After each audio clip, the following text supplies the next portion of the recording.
What's up, YouTube? A lot of people are talking about Dr. Umar Johnson and a certain situation surrounding him.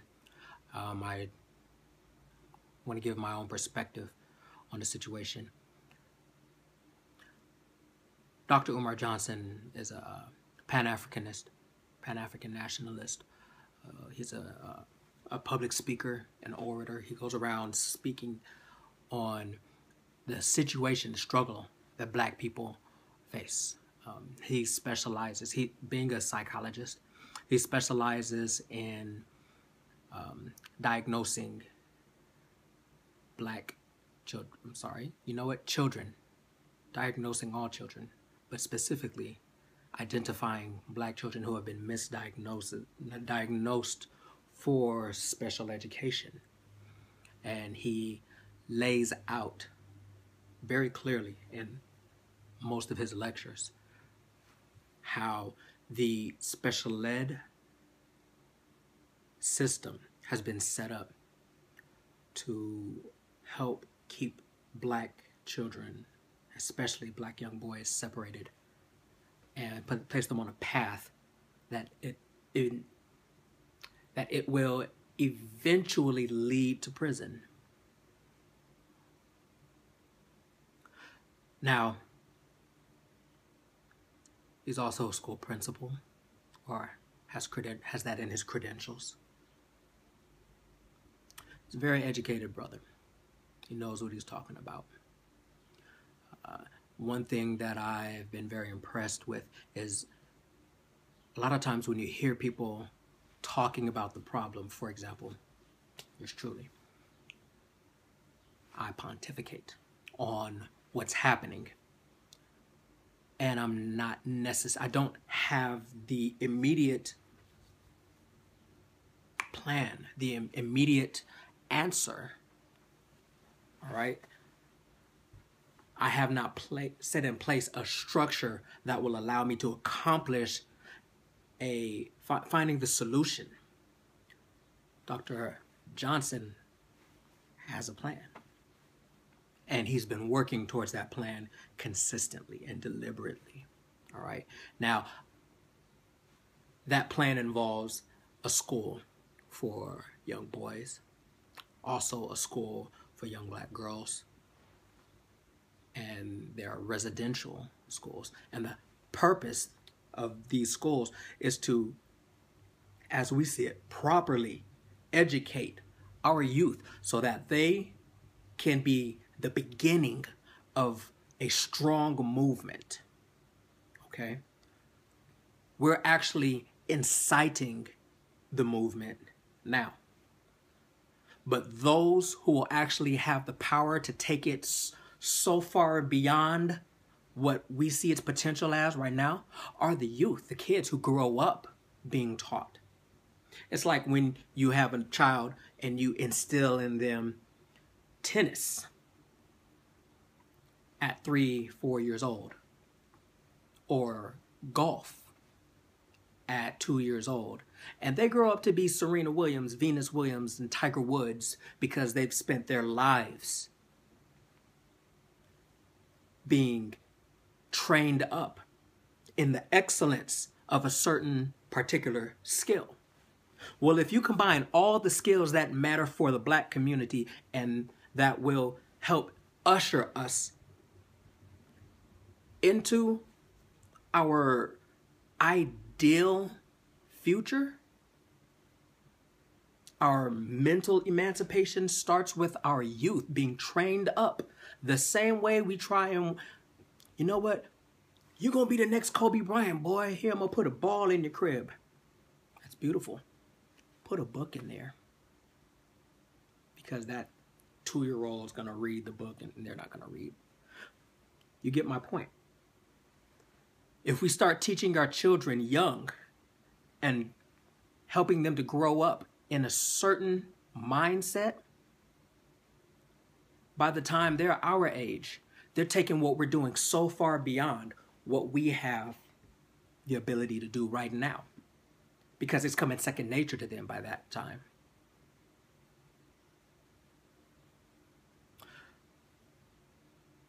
That's an honorable mission. And I respect Dr. Umar for that. These schools run in the neighborhood of a couple million each. And he's been trying to raise $5 million. I know he wanted to acquire at least 2 schools. There were 2 that he was looking at. So he was trying to raise $5 million.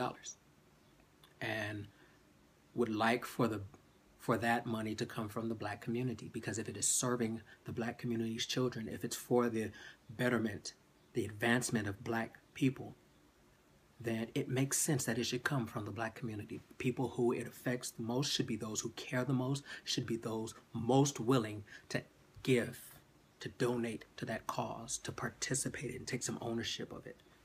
Have skin in the game. I understand that. I respect it. Well, that's my take on Dr. Umar and his situation. Y'all be good. Oh, wait a minute. I didn't talk about something. You notice what I didn't bring up? I didn't bring up the rumors, the accusations, because that's not my business. It has nothing to do with me. It doesn't affect my life at all. Because I don't see the value in what he's teaching and what he's speaking as being connected to and tied to his private life, his moral decisions. The fact that he is an expert in child psychology, and the fact that he is well versed in what special ed does for black boys, is in no way affected by what he does in his personal life.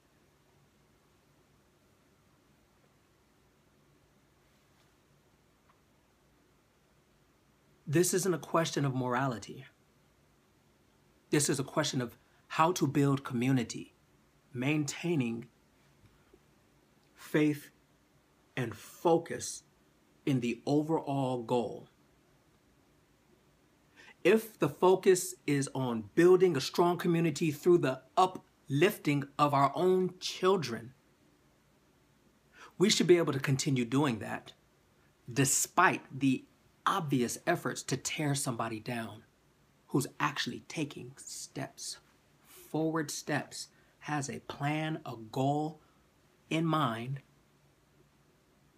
and the means to achieve it. Obviously, we need to expect people will come out of the woodworks with accusations and with other situations with the intent of bringing down the confidence in a person. But that's the problem.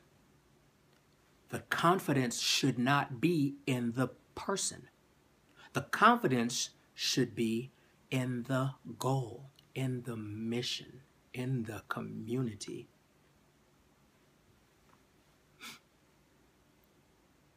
I grew up in church, 30-something years, and the first church of which I was a member, I was part of that church for, good Lord, from 4 or 5 years old until my mid-30s, my early 30s, I'd say, early 30s. And I bought into everything I was told. And when things didn't quite add up, I managed to find a way to validate it in my own head. Okay? And even when half of the church fell away and went elsewhere, I figured, you know what, maybe they just had their own situations to deal with. Didn't bother to question. But came to a point where I started seeing enough things, and it caused me to question the character of the leadership. Now, I was able to question the character of the leadership, but still convince myself, no, I still need to be here, because even though the leadership might be in question, I still believe in God. I still believe in the cause. I think what shook my faith in that particular church was when things that I had been taught as a matter of righteousness, things that I had grown up believing because I'd heard them from across a pulpit, spoken directly from the Word of God. And then when it came time to apply some of these things to my life, and I had some questions about them, and I went and sat down with the man himself and said, hey, I got a question about this. I was told, that's not in the Bible. And I'm responding with, but this is what you told me. This is what I've heard and learned for years. And now you're telling me it's not in the Bible and it doesn't matter, so I shouldn't take it seriously? That is what broke my faith in that church. And again, it was a matter of having faith in the church and not in the goal, the mission. And I left that church and I went to another church, and a Nigerian church actually, and I was I was over the praise and worship, and I was a musician there, and it was a different type of situation in that the morality was different, the values were different, but there were still little things that I had to look at and say, no, I don't know about that, because at this time, now I'm thinking critically, and I'm hearing certain things that I know that doesn't make sense. You can't sell me that, brother. I'm sorry. And I left that church. And mind you, these are occurring over years, so it's not like I'm coming in and I'm there for a month and I don't like that, I'm out. No. I was there for years. And then I went to one more church and placed my membership. And being a musician, I could appreciate the dynamic music ministry. The pastor himself was a musician, very accomplished, and genius level of creativity, and I appreciate that because that's how I approach music, especially given the gospel. A lot of times we tend to do something and try and get it to sound as close to the original, or try and sound like something else in the world and incorporate it, and it gives it a little bit of a flavor. I can appreciate that. What I came out of my first church was we would do our songs, and the compliment, the commentary we got most often was, you guys sound just like the CD. That's incredible. We thought that was cool. Meanwhile, I'd get bored with that, and I'd want to, you know what, let's do this part first. Let's take this fast song. Let's do it slow. Let's really try and go into worship with it. Let's take a piece of this song and hook it to the piece of this song. And anyway, when I got to this last church, that's what was going on. But beyond trying to make music sound like things outside, and or sound just like the CD, or trying to make it sound like what was current in pop or hip hop or R&B, creating new sounds and new styles and new structures, and I loved that. I was able to relate to that. So I allowed my affinity for the styling of the music to keep me there longer than I knew I would probably actually be there. Certain things started coming out, and again, this was a situation where it was the man of God. And notice, man of God. Man first, then God. Man of God. Your man is your nature. Not God's nature doesn't come first. Man's nature comes first. So we shouldn't expect people to be God. I digress. I'm seeing things within the character of the man of God, and I'm slowly pulling away because I can't identify with that. And in these situations, I think it bothered me so much because that was supposed to be the moral example. I had been raised believing that the church, and in the church, the pastor, the man of God, is the moral example. Okay? And I had high expectations. But they're supposed to be showing me that closeness to God. And it's one thing if I see the flaws and then see the repentance and that heart of David that shows, well, when you mess up, this is how you get back in God's graces. And I never professed to be. I think that heart of David would show a little bit more true, and it would serve to keep people around. But also, I think from a logical standpoint, if you're in a relationship, you feel like you don't want to deal with someone who continually makes the same mistake. Because how many times can you apologize for doing the same thing? Now, in this situation, there wasn't that. Granted, it's not for the church to demand that the pastor air out all of his flaws on Sunday morning. I don't believe that. It's not for the church to demand that the pastor's flaws be made apparent, that he confess everything to the church. That's silly. At the same time, when certain things are apparent, when certain ways business is done certain ways, when certain character flaws are present, and unapologetically so, then anyone who is actually looking for a true sense of righteousness, someone to actually show them the way to Christ and guide them on a path that leads to righteousness, you end up being disappointed when that's what you're looking for, when that's why you're at church. You're searching for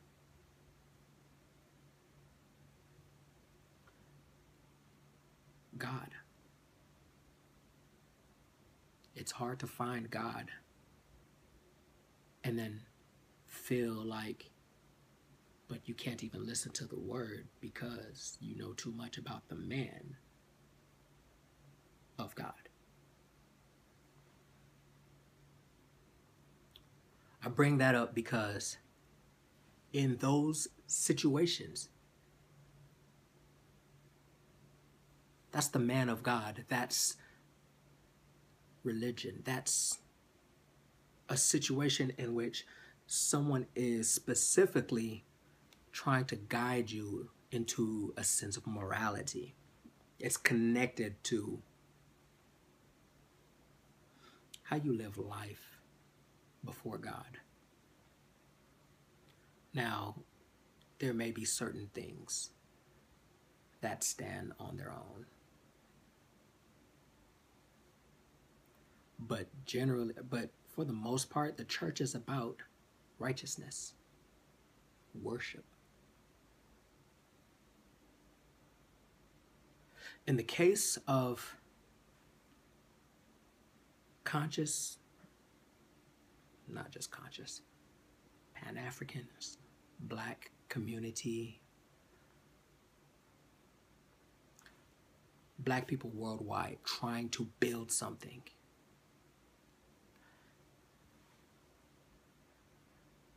Anyone who has a heart for the people and a plan and a goal and takes action, that is a treasure that we should protect, because all of us don't have either the ability, the means, the will, the mind to do so, to actually get up and go and make things happen. Everyone doesn't have the ability to do that. I'm not drawing a comparison between the characters of these people, nor am I drawing a comparison between the significance of these people. But Dr. King, no one can say he was not out on the front line speaking. No one can say that he did not have a heart for black people.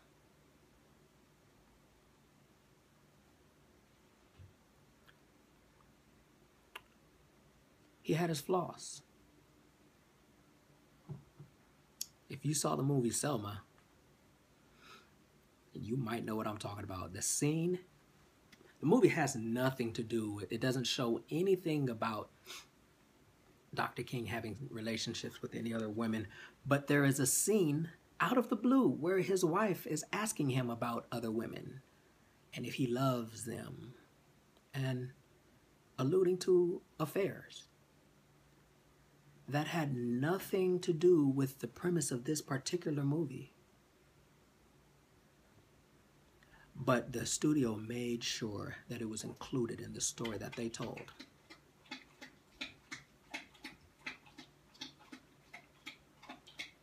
Did people stop following Dr. King? If they're aware of that at that time, they probably would have. Not everybody. By no means would everyone have stopped following Dr. King, because the goal, the mission was not changed. It remained unchanged, because the focus was, you know what? If this man has situations on the side, whether I support him or not, I'm still going to have a dog sicked on me. I'm still going to be told I cannot do this. I have to go around to the back. I get fire hoses. I get called this all day long. It doesn't change my situation to walk away from him. What can potentially change my situation? Continuing the struggle, continuing the fight. In the case of Dr. Umar,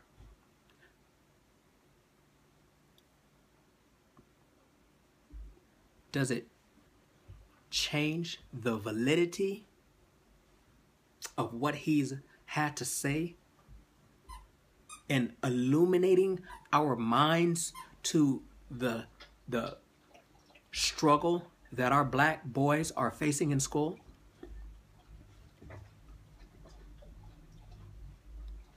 It doesn't change. There is still value in what he said. There's still value in what he has done and is doing.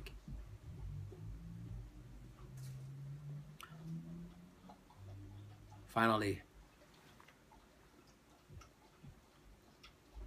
the argument has been made that the NBA player who was going to donate $1 million for the cause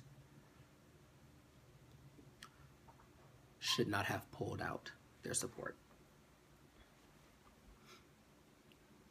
Without knowing more about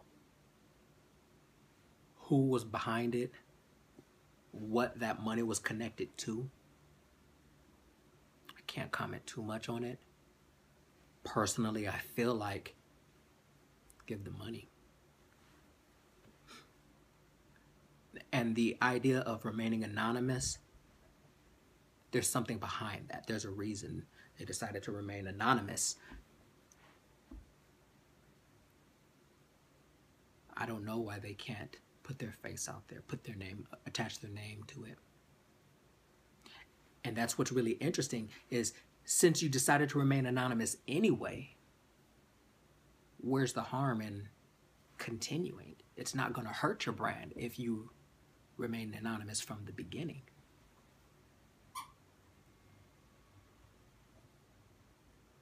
But like I said, I'm not familiar with the circumstances behind it. So I can't go into too much details. Too many details. Bottom line for me is my heart is still for anyone who is making a serious effort to positively impact the lives of our children. I do what I can on a daily basis when I'm working with kids and I see a situation. I do what I can on a one-on-one, one-on-two, one-on-five, whatever, how many kids, however many children to whom I have access. I do what I can to help instill a mindset of love and community. I'm no Dr. Umar. I'm not a world-renowned? I don't know. I'm not a well-known orator. I don't have the support of hundreds of thousands of people, possibly millions of people who see value in the work that I do.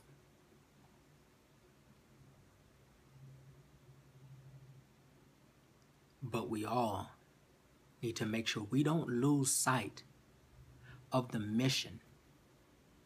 I can't talk negatively about the other person involved in the situation with Dr. Umar because I don't know her. I don't know that situation. I don't know where they came from. I'm not going to speak on that. And I'm certainly not going to judge or cast aspersions or hate on someone, because we have enough of that. Isn't that kind of the whole point? The whole point of this thing is Black people coming together and working together, building a community in which we can all succeed and thrive. We want our children to succeed. We want them to experience a better life.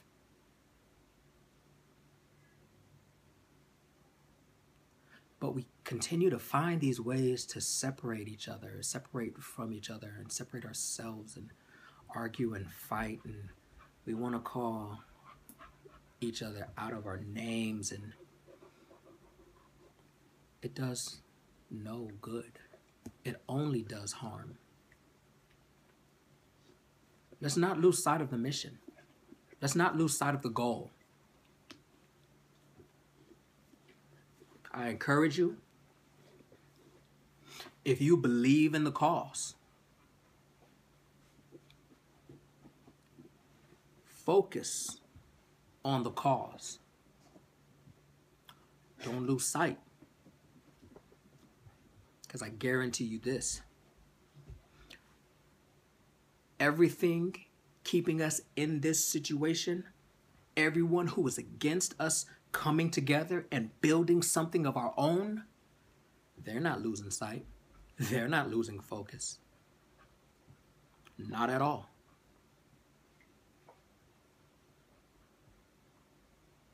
And they've had hundreds of years of practice.